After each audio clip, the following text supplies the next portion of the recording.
Bismillahirrahmanirrahim. Assalamualaikum warahmatullahi wabarakatuh. Perkenalkan saya dengan Rahmat Syah. Ini rekan kerja saya sebelah kiri saya dengan Bang Opik.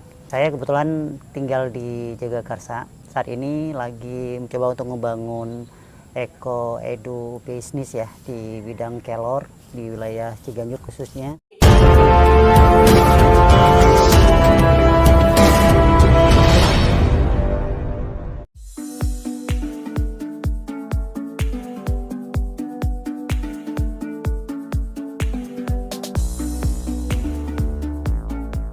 Awalnya kita bergerak di Sahabat Moringa Indonesia ya, sebuah komunitas kelor yang ada di Jakarta.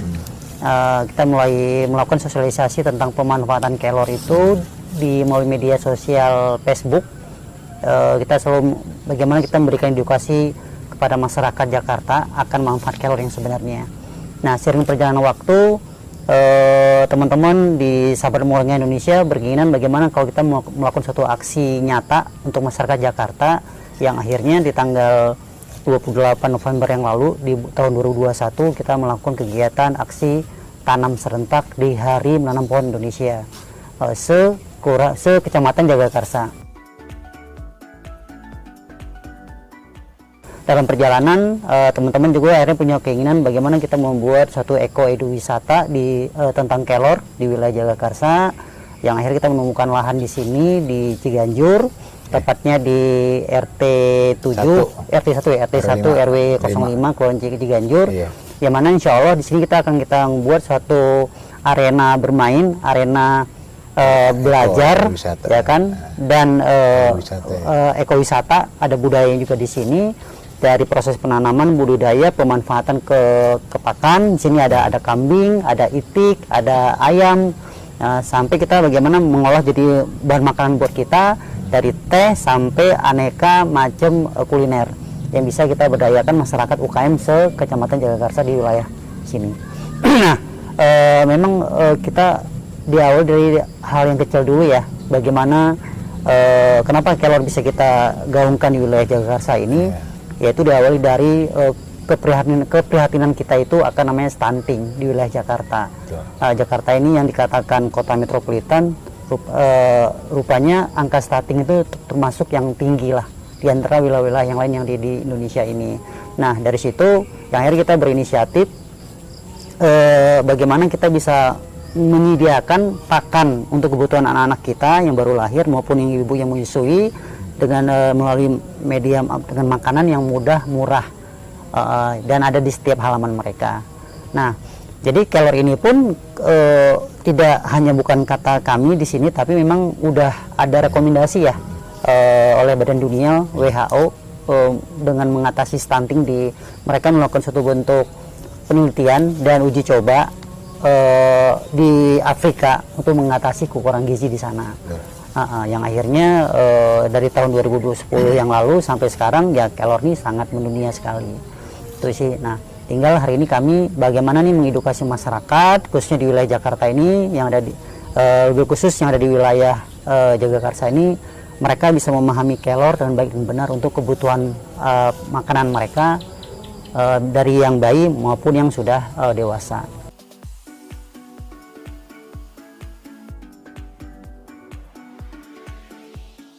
Sasaran kita itu tahap awalnya adalah bagaimana bisa menciptakan sarana edukasi. Nah, itu pertama. Jadi nanti kita akan mencoba untuk ngundang para kayak PKK gitu kan, baik di Pokja 3 maupun pihak sekolah juga.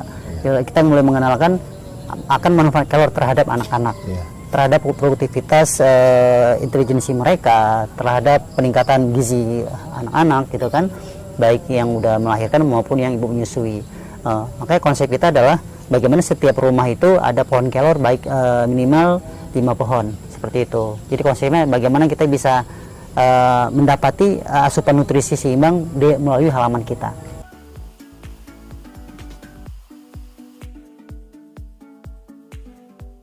Insya Allah nanti kalau tahap pertamanya sudah berjalan, kita coba untuk meluaskan lahan untuk produksi skala menengah ya, baik ada yang ada di Jonggol ya, maupun yang ada di Bogor gitu. Nah, tapi tetap base project kita ada di sini ya, di Ciganjur sebagai sentral bisnisnya seperti itu. Jadi yang di daerah itu tadi yang saya sebutin Bogor Jonggol itu hanya sebatas lahannya saja, pengembangannya saja, tapi produksi tetap di sini.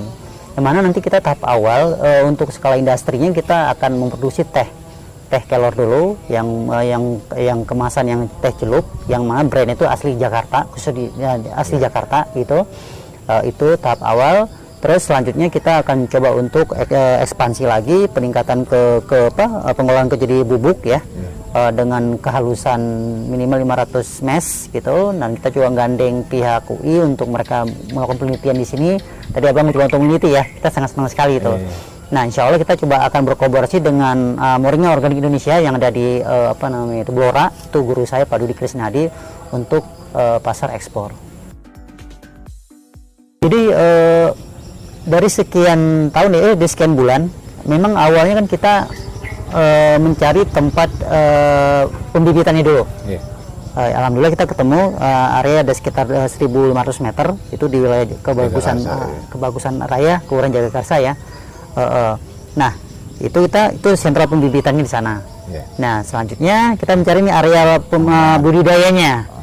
Nah insya Allah sih kita akan pengembangan secara masif itu di wilayah Ciganjur untuk budidaya. Kalau wilayah lain mungkin hanya sebagai percontohan saja ya, hanya spot-spot kecil saja. Jadi mimpi kita sih mungkin terlalu besar kali ya.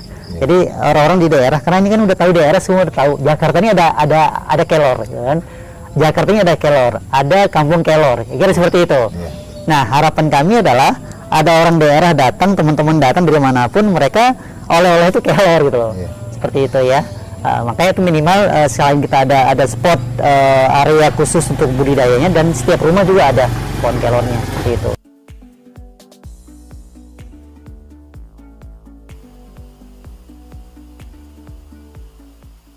Yang pertama adalah yang pertama buat diri saya dulu ya. Sedekah itu kan tidak mesti harus jadi orang kaya dulu ya. Jadi hari ini apa yang bisa saya lakukan hari ini di sisa umur saya saat ini itu memberikan bibit kelor seperti itu. Nah itu sedekah saya yang pertama, manfaat buat diri saya ya. Terus yang kedua adalah bagaimana saya punya mimpi menyeimbangkan ekosistem ya, udara di Jakarta ini seperti apa pesan orang tua kita dulu di Jakarta ya. Orang tua saya di Aceh gitu kan. Saya juga pernah ngobrol sama banyak para leluhur di sini. Ini Jakarta udah beda gitu seperti itu. Nah itu mimpi pertama. Nah keuntungan masyarakat pada saat mereka menerima bibit kelor ini, yang pertama adalah mereka akan mendapatkan asupan nutrisi yang mudah dan murah. Yang selama ini mereka taunya kelor itu hanya buat sayur ya kan. Nah nanti mereka bisa kita ajarkan, kita beri pelatihan bagaimana kelor ini bisa disenangi oleh kaum milenial, anak-anak. Dibuatin coklat, dibuatin milkshake dan sebagainya gitu ya. Itu yang pertama. Terus yang kedua adalah manfaat masyarakat itu mereka akan bisa mengembangkan, baik yang sudah punya produk UKM, mereka bisa mengembangkan varian lagi tentang kelor ya kan. Jadi terus kalau bagi yang belum punya UKM, mereka bisa mengembangkan produk olahan kelor.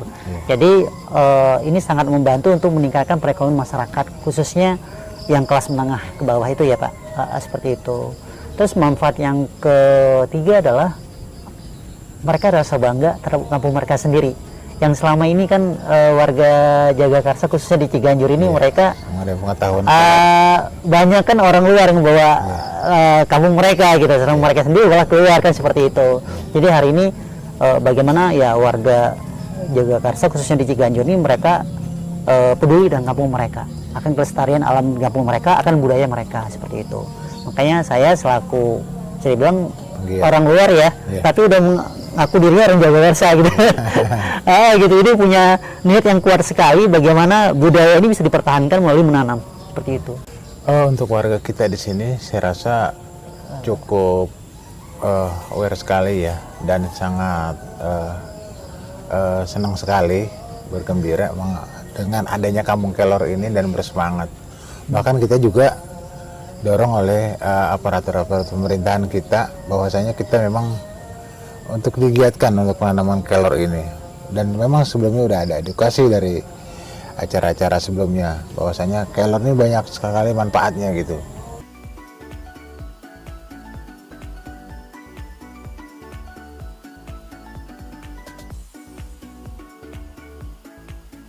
Yang pertama itu memang PR kita adalah lahan.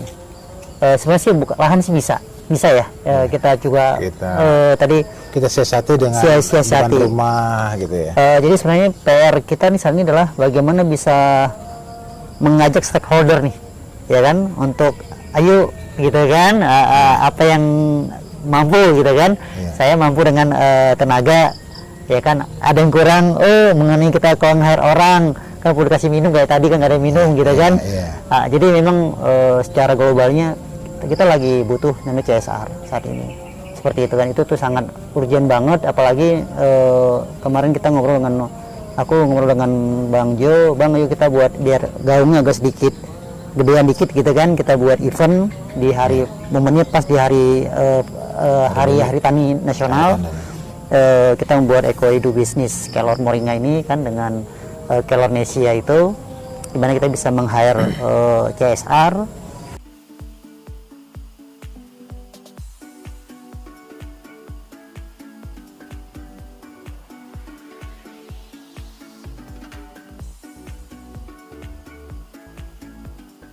Tahap-tahapan pertama yang kita lakukan adalah pada saat momen itu berjalan, kita akan langsung edukasi kepada masyarakat setiap RT. Kita akan sosialisasi tentang manfaat kelor seperti itu, dan mereka butuh kelor ambil di sini seperti itu. Makanya kita sangat mengharapkan peran serta CSR untuk mempercepat program ini bisa terlaksana dengan baik.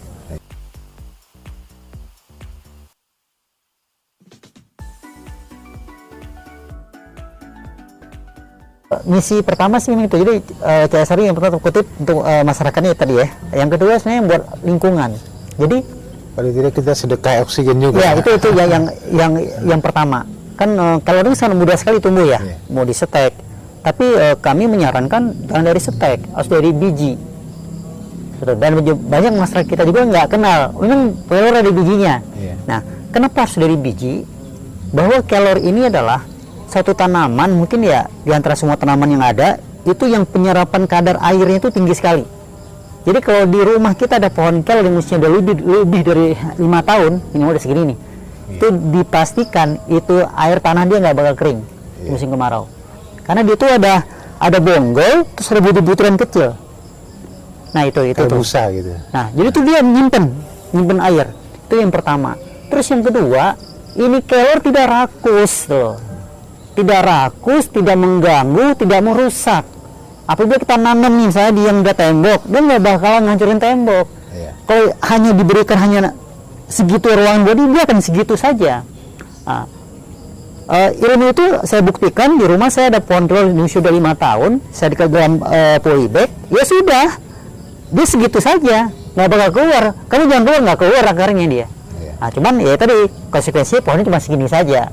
Temen gue segini gitu kan, dikira seperti itu. Nggak perlu penyiraman juga. Nah jadi terus itu yang kedua. Yang ketiga tadi, dia ini nggak rewel tuh, nggak kayak tumbuhan yang lain. Di usia udah lebih dari 3 bulan, biarin aja, nggak bakalan mati.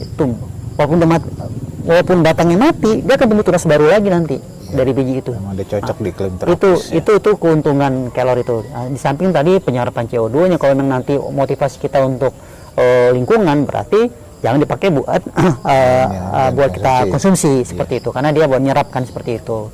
Terus kalau kita memang nanti makanya harapannya memang tiap rumah wajib ada pohon kelor sih, walaupun tuh ditebang nggak ada masalah, tapi akarnya biarkan ke bawah.